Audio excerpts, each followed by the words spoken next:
Here we go, here we go, here we go, here we go. This is it. This is Top Flight Time Machine. I am Andy Hot Body Dawson. Pow, pow, pow. I'm Sam Nifty Delaney. So what? Welcome along. It's the Monday morning episode. If you're an IFS subscriber, you get it on Sunday evening. So there you go. Oh man, there was something I was going to say right at the very beginning. I forgot what it was now. Jesus. I was ready. I was poised. Well, and yeah. then we had a little chat. Oh, sorry, I distracted you with the chat about what I was just doing prior to this call. Never mind. It'll come back. Well, while you try to remember it, I've been to watch West Ham playing Saudi-owned Newcastle United. 2-2. Yeah. I don't know whether I should admit this or not, but I don't care. I smuggled in a Geordie.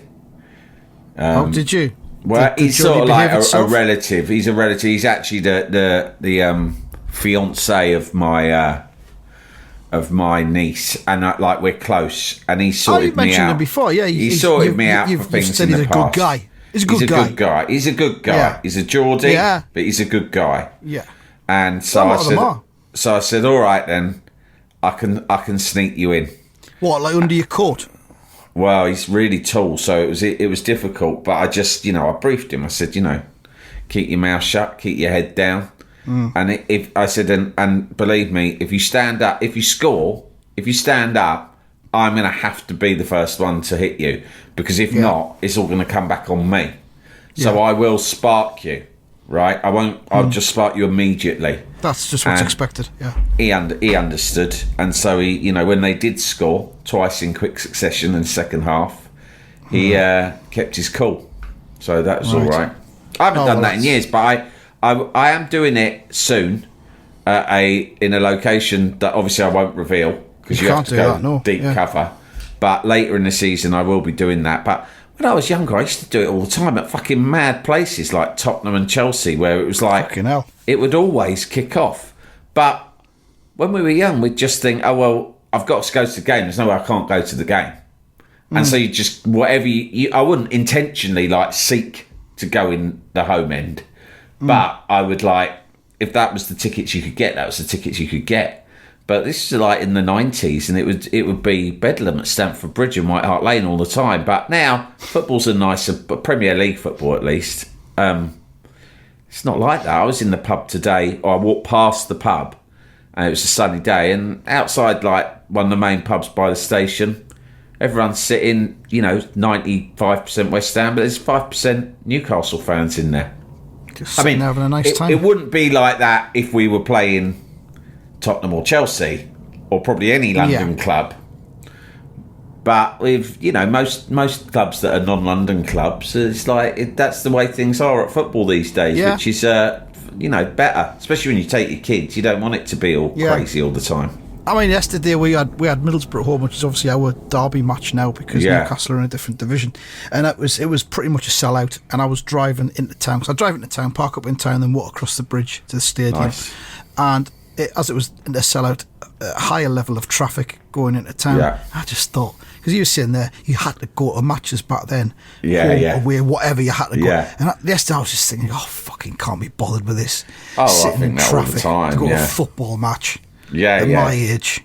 Exactly. Oh, it's I live much further from the ground that you live from yours. So when we're doing shit like we were last season, you really do question the fucking point of it all. Do you know what I mean? Yeah. You're like, what am I fucking doing this? Sometimes it can be really shit. I mean, the thing that, West Ham, like Sunderland are, let's be honest, we both support clubs that have mostly been shit, right? Pretty much. Most of our time following them. So there's got to be something else. And it used to always be the camaraderie of it. But now I'm older as well. There was games like last season when we were shit. I thought we were in a relegation battle. And to be honest, I'd some weeks for whatever reason my son wouldn't come, and I'd get on the train on an evening game, right? I'd get on the train, travel for 45 minutes on the train, get off the train, shuffle along in the cold and dark to the stadium. Right, I remember, this has got to be a couple of years ago now, I had to have my COVID jab, maybe it was the second one, and it can give you quite bad symptoms, can't it? Especially the first ones. And but But I didn't realise, right? And I got a fucking jab. And I went straight from the jab, which was administered in a car park, right, near my home. As Those were things the used days. to be back then, yeah. Lots of car it park was great activity, back then, wasn't wasn't it? Tests, Getting jabs, everything. I'm just going to that car park to get injected by a stranger, right? And then I went straight from there, got on the train. It was freezing cold. I went all the way over to fucking West Ham, got off the train, walked on my own. My son wasn't coming because it was a school night. My mate who I sit with wasn't there. My other mates who I, meet up, they weren't. I don't know. I just was like, fuck this. I'm just going straight to ground. And I walked in, I sat down, I was freezing. And then the after effects of the jab kicked in, right? And I had the shivers. And I felt, when it's beyond cold, it's like, you got some sort of fucking fever. Yeah. And I'm sat there watching West Ham get fucking beat by someone. It's a shit game. We're getting beat. I'm shivering from my toes up to my nose, right? And I haven't seen any cunt. I've done no socialising. Forget the notion of camaraderie that we grew up with. I'm just a 40-something bloke, right? Bald and shivering in fucking an hour and a half away from home, watching his team lose. The game ends. I leave like 5 minutes early because I'm just ill. I think I'm going to pass out. Fucking walk back to the station. Get back on the train, get back home. It's like 11:30, and I thought, and I just get straight into bed, right? And in the morning, the alarm goes off 6 o'clock, 6:15, and my wife says, "How was it? Do you have a good time?" And I'm like, "No." And she said, "Oh no, what?" And I said, "Well, there was like nothing. I mean, like West Ham, we lost. I'm used to that. We were shit. I'm used to that. It was cold. I'm used to that. It was dark. I'm used to that." But on top of that, I'd had a COVID jab in a car park, so I basically had mini COVID. But also, I didn't see it. There was no socialising. The point is, I just went from my home across London, watched my team lose, turned round, and went all the way back again. Right? And also, when you factor in the money. I can't remember if I probably didn't spend much money. At least I don't drink beer anymore, right? Although pints of Lucky Saint in the pub near West Ham are like £7 each. Fuck off. Yeah. Oh, man. Just have a glass of tap water, Sam. Well, I do. I mean, I don't have many. Sometimes I like it. If I'm with all my mates, they're all having a beer. I think, I'm bored of drinking water, so I'll have one. But, one, 'cause I like the taste of it, but I mean, fucking hell. But I didn't drink that night. I mean, we're going back a couple of years, but it's just I'm using that as an example of how I think when you get to our age, you can sort of think, fucking hell, I really like sitting at home with a bowl of peanuts and a cup of tea. Yeah. Maybe not at the same time. Maybe I'd have peanuts first and then later a cup of tea or vice versa. Lovely bit of cake. And you're watching it on telly on your sofa or something like that, Yeah.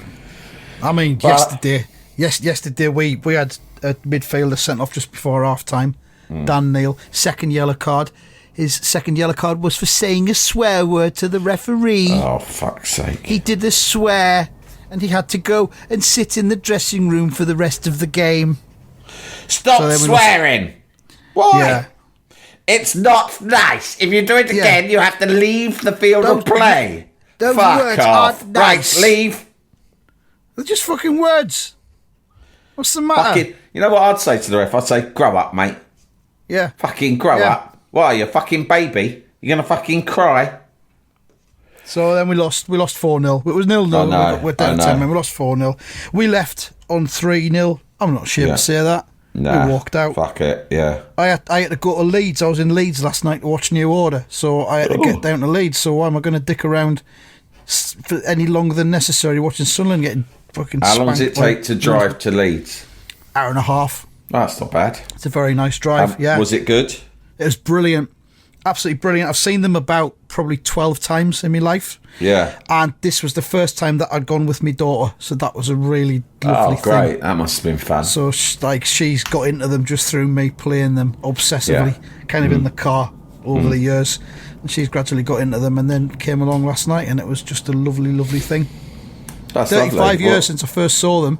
Wow. When I was 16 in Manchester. Me and my mate went on a bus trip that got back into Sunderland at like something like 3:30 in the morning because he was just on a bus there and back. Because he did that kind of thing then. Where was it? Manchester was the first one I saw. That. Yeah. So and then kind of come full circle and took me 19-year-old along last night. It was really good. Magical. So brilliant. Yeah, magical, mate. Well, that made up for getting beat in a derby, I bet. Didn't even fucking register the derby. Music's match. better than football, really. In the final analysis, I actually, we mainly slag off football on this football podcast.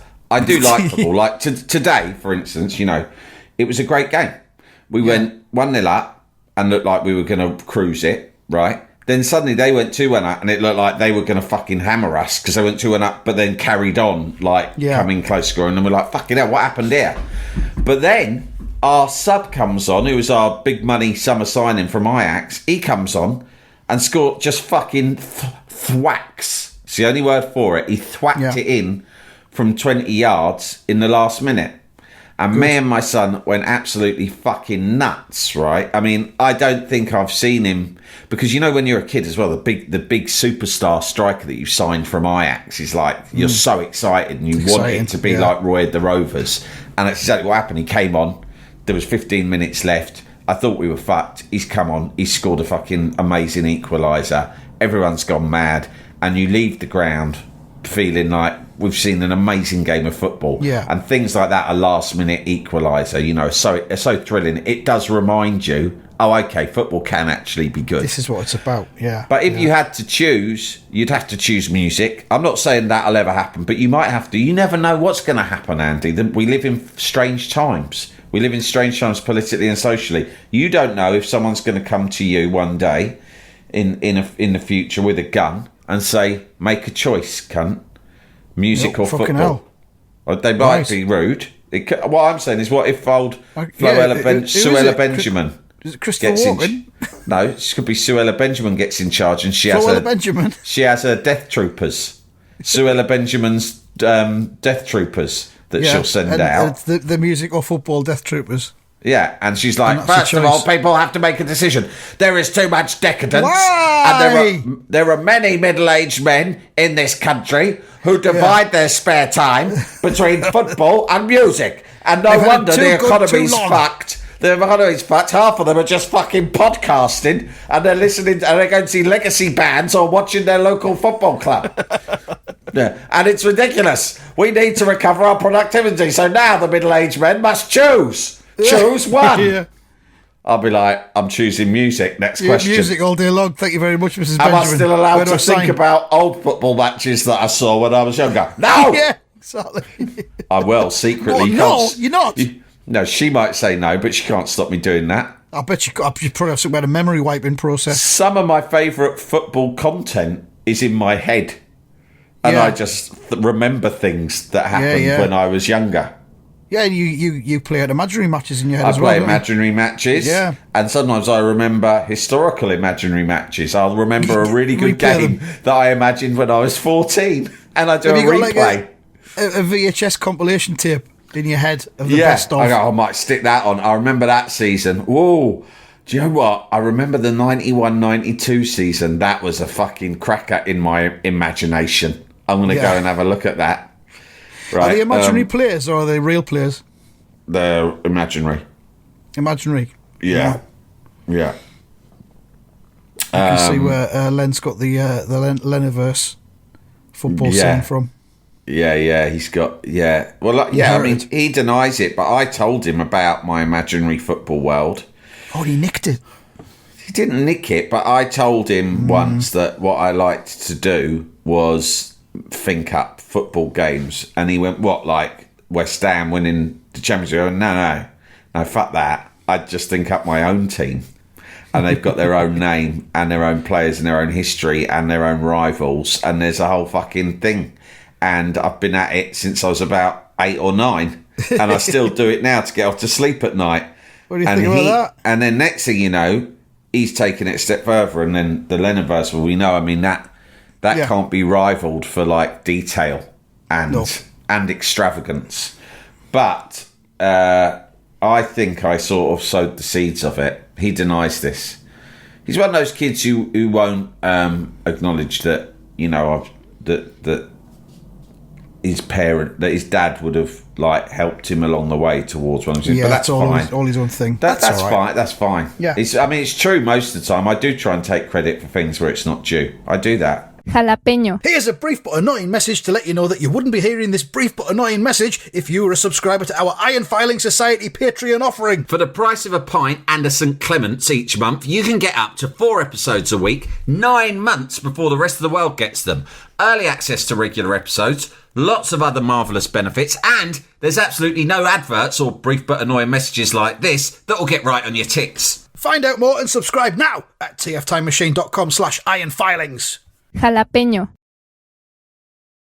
Jalapeño. I've just remembered the thing that I was going to say at the beginning. I sent you this on WhatsApp yesterday and you didn't respond, so I don't know if you saw it. Sorry. Yeah. Thing. I do have a story about what you're going to say, yeah, but go on. Well, we got a tweet yesterday from VidJam on Twitter. Yeah. X, as it's called now. And he mentioned that... But he was replying to someone else about the podcast, and he mentioned the Roy Keane Professor Yaffle thing. And he says, this ended up with a set dresser sticking a picture of him on the mirror behind him in this recent Sky ad. Yeah. And there's an advert for Sky Sports, which is set, it's like a circus-style thing, and all the big stars are on it, and then right at the end it goes to a dressing room.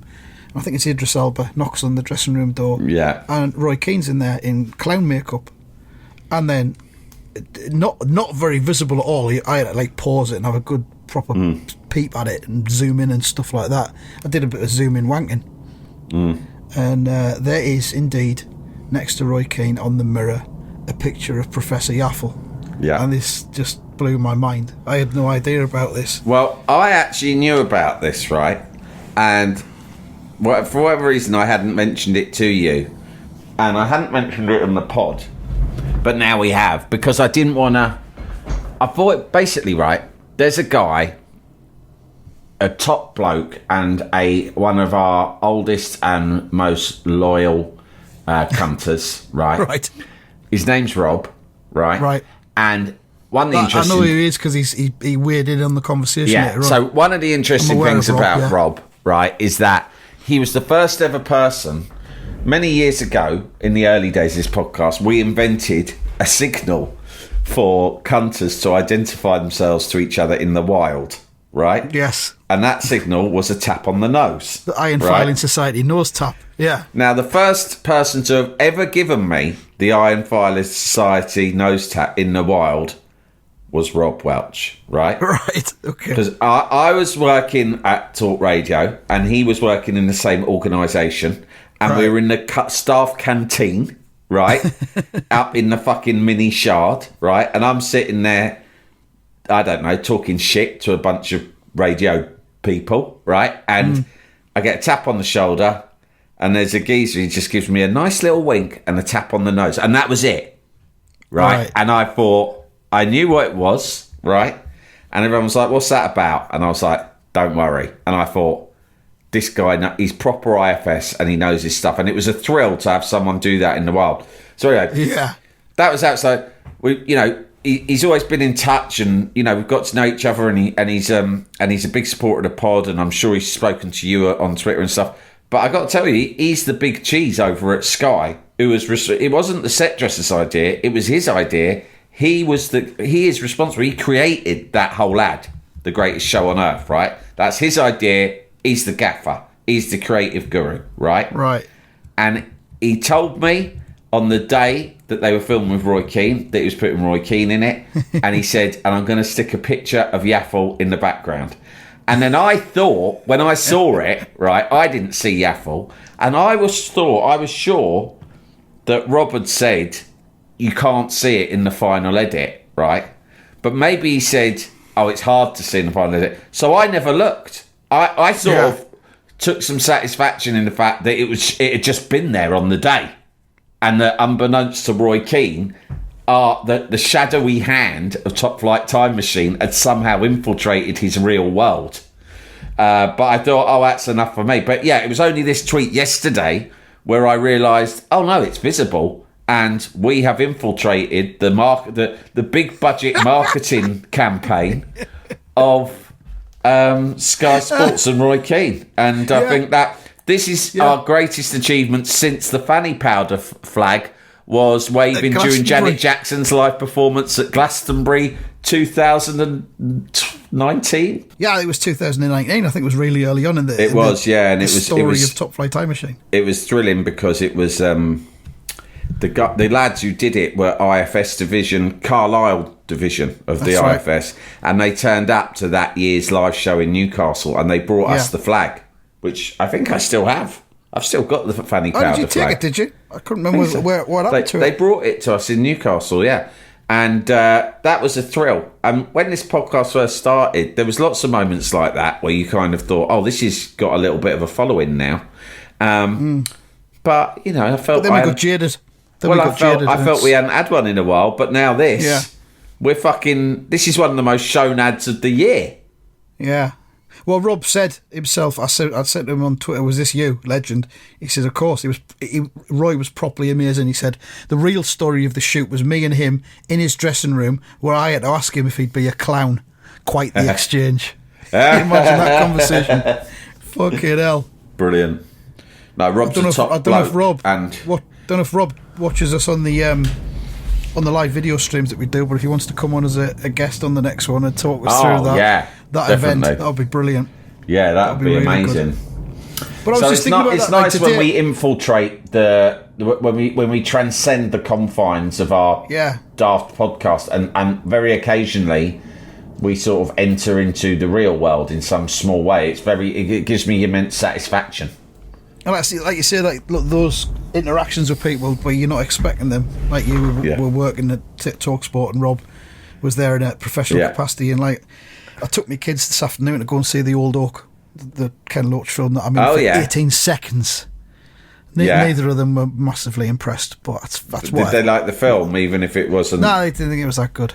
Well, I mean, let's be aware. We've made our feelings on the films of Ken Loach quite clear. They can be. They're not feel good. Not usually. No. Even this one kind of is compared to the last two. But even so, there's a lot of stuff in it that's grim. But when I was on that like 8 months ago or so, when I was filming it when I was in for like 2-3 days, and the fella who was in charge of the props, a guy called Paul, one of the best things from Glasgow, and he presented me. He told us that he was a listener and presented me with a prop ice cube for as in. By the way, I have an ice cube in my mouth. What was amazing about that, I remember that, and hearing that story was just it was really funny. But also, like, the guy who emailed us the story, P.S. I have an ice cube in my mouth, which remains one of the funniest emails we've ever had, right? Yeah. That's someone else's story, and the whole point is that friendship group have been using that line to each other for years, like all friendship groups have, right? Like, what's your one? Wheelchair Keith. Is it Wheelchair Keith? Wheelchair Keith, yeah. Yeah, Wheelchair Keith. Mounted Police, yeah. My one, I mean, I've got several, but me and my brother have. I've seen you in them mucky films up Soho, right? Yeah. Friends have codes, don't they, based on amusing incidents. But this is some other friendship group's code that years after they've been using it, we picked up. We've sold T-shirts with PSI have an ice cube in my mouth. I would say 80% of every email we ever receive is signed off PSI have an ice cube in my mouth, right? And then you're on the set of a fucking Ken Loach film that you're in, and a prop guy comes up to you with an ice cube. We're living in the metaverse. I love it. It's great. I mean, we don't have many followers. This podcast it's small fry. You'll not find us in the top 100. On iTunes, but I absolutely adore the fact that it's got the kind of depth of feeling that it has from the people who do listen to it. I'm getting a bit emotional here. Well, it's nice to think about, isn't it? It's nice to say these things when now and again. people have a language and a way of connecting with one another, and these funny fucking stories just from people's lives suddenly get traction in everyone else's life. Like, we've never met the guy and actually the guy who told us PSI have an ice cube in my mouth wasn't the guy it was said to. It was his mate. As I remember it was his mate was getting dirty text messages from a Doris, and That was it. And he was not being very gentlemanly because he was sharing the funniest ones on his mate's WhatsApp group. He was forwarding the messages, and they were all quite funny. And then the last one she said was, "P.S. I have an ice cream." Great time. I'm trying to find the original email. I can't find it. Maybe it wasn't an email. Is he also the guy who said, "I'm pissed and Norwegian"? I feel it's the same bloke. He said what? There was a bloke who signed off his email to us once, "I am pissed and Norwegian." Do you remember that? Yes, I think it might have been. I think it might be the same bloke. I think it might have been. I think he wrote, "P.S. I'm pissed and Norwegian." Everything's funnier if you do P.S. first. I can't find the original. That's a bastard, that. Yeah, but there has been 175 emails to us that do have the phrase, "I have an ice cube in my mouth." Yeah. And those T-shirts, I believe accounts. those T-shirts are still available on our Redbubble, which you can find by searching Top Flight Time Machine on Redbubble or via a link on our website. They were very popular for a while when that was our most fashionable phrase. Yeah. Since then, obviously, there's been "We Evolved from Dogs," "Hit It Martin," and many other great phrases. But when the time comes for us to do the top 10 all-time favourite Top Flight Time Machine maxims, phrases, call them what you will, mottos, I feel pretty confident that "P.S. I have an ice cube in my mouth" will be right up there in the Champions League places. Yeah, it's been nice. It's been nice to kind of just be a bit self-regarding for a while. Yeah, I mean, we don't boast about. It's not a boast. It's more like a tribute to the listeners because all of this stuff comes from them. We're just fucking sat here. This stuff is like, we started off doing a sort of a look back through old Premier League seasons and all this stuff, whether it's Rob putting Professor Yaffle behind or Fanny Powder being in the fucking Glastonbury on the BBC, mind you, right? Fucking in our colours, as big as you could get, right? Or "P.S. I have an ice cube in my mouth," all of that stuff. I think she had the Sunday afternoon legend spot, didn't she? I think she did, that year. Yeah, and she's there doing her thing. Yeah, and there's it's funny. There's a Janet Jackson thread through Top Flight Time Machine because there's that, right? It was sort of one of the first things that it was the first thing to put us on the state broadcasting service was a Janet Jackson concert where a massive flag saying "Fanny Powder" on it flew right in the centre of the shot every time they cut to a wide for a whole half-hour set. It was amazing. But of course, the other thing about Janet Jackson is... I'm looking at a picture of it now, mate. It's superb. The well-worn story, the other well-worn story, which is when producer Mark, who sort of, especially in the early days of this podcast, was kind of like a behind-the-scenes figure in us when we were sneaking around using studio space, and he was always there to help us. Yeah. Of course, he still lives with the burden of a poor Uber rating and sometimes finds it hard to get cabs because he does. Because he allowed the Jacksons to, as in the Jackson 5 minus Michael, who was dead. Very dead and disgraced, pretty much. He let them use his Uber account because they said they were leaving the studio where I'd just interviewed them and claimed they were going to, I believe it was the Dorchester Hotel, to see Janet, their sister, and her new baby. That's what they told me. Then they said they couldn't get a cab. Mark said use my Uber. He ordered them a cab, and somewhere between London Bridge and Park Lane in London, right, something happened. We believe Tito was the main culprit, but we're still not certain. And the Jacksons were thrown out of the Uber, and the Uber driver gave Mark's account such a bad review and rating that all these years later he still can't get an Uber some nights. Thanks a lot, the Jacksons. Wiped his account, hasn't he? Start again, get a new phone. And all because they were trying to just get to see Janet's baby. Maybe Janet tried to change the baby's nappy in the back of the Uber or something like that. Maybe they were on their way to see Janet. But maybe she was calling up saying, "Hurry up, where are you? You said you'd be here by now." And they're like, "Sorry, Janet, we're in traffic. We're in something called an Uber and we are in heavy traffic. And she go, well, hurry up, because the baby's going to have his nap. And if you get here and the baby is napping, I will not let you see the baby because you are noisy and you will do your singing and dancing and you will wake the baby up. And I want it to have its nap. And so Tito's flipped and gone, motherfucker, can you not fucking wind through this traffic? What's the matter with you, you asshole? You lying me son of a bitch. Put your motherfucking foot down because the baby is about to have its fucking nap and we're not going to get to see it, motherfucker. And the driver's gone, first of all, I'm not a limey, right? I'm actually Bangladeshi. And so I resent that for starters. Second of all, I don't care who you are. Get out of my fucking cab now, because I will not stand for that sort of nonsense, no matter whose baby you are going to see. I give you 1 star. If I could give you 0 stars, I would, sir. But they don't care. It's not even their Uber. All this stuff about, fuck it, it's not even our Uber. Come on, Tito, who cares? You. It was that motherfucker at the radio station. What does he need Ubers for? Little did they know. The cunt still stood out in the rain after the pub most nights trying to fucking get a minicab. Yeah. Do minicabs still exist? Fruitless. I don't know anymore. I never go out. So I think there's a Jackson connection there that we hadn't really considered, a strong Jackson family connection then to this right podcast. Through this podcast. Yeah. It's been a nice episode. It's been a bit aimless and rambling, but we've touched on some nice stuff. I've enjoyed it a lot. Just a quick update on the predictions.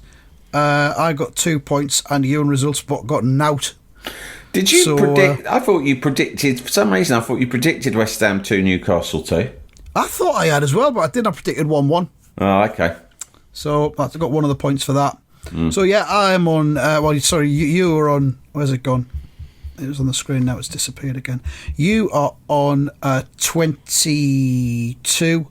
I'm on 25. Result Spot's on 29. So it's all very close. Fucking hell. No one's making very much progress. It's too tight to call. International weekend coming up, which is just a wild card. Fucking hate it as well. It could be so random. So there we are. That's pretty much it. I'm now going to go and watch the final of the darts, which promises to be very exciting. But it'll be finished by the time most of you listen to this, so I can't recommend you do the same. We'll be back throughout the week. Thank you very much for listening, and goodbye. Goodbye.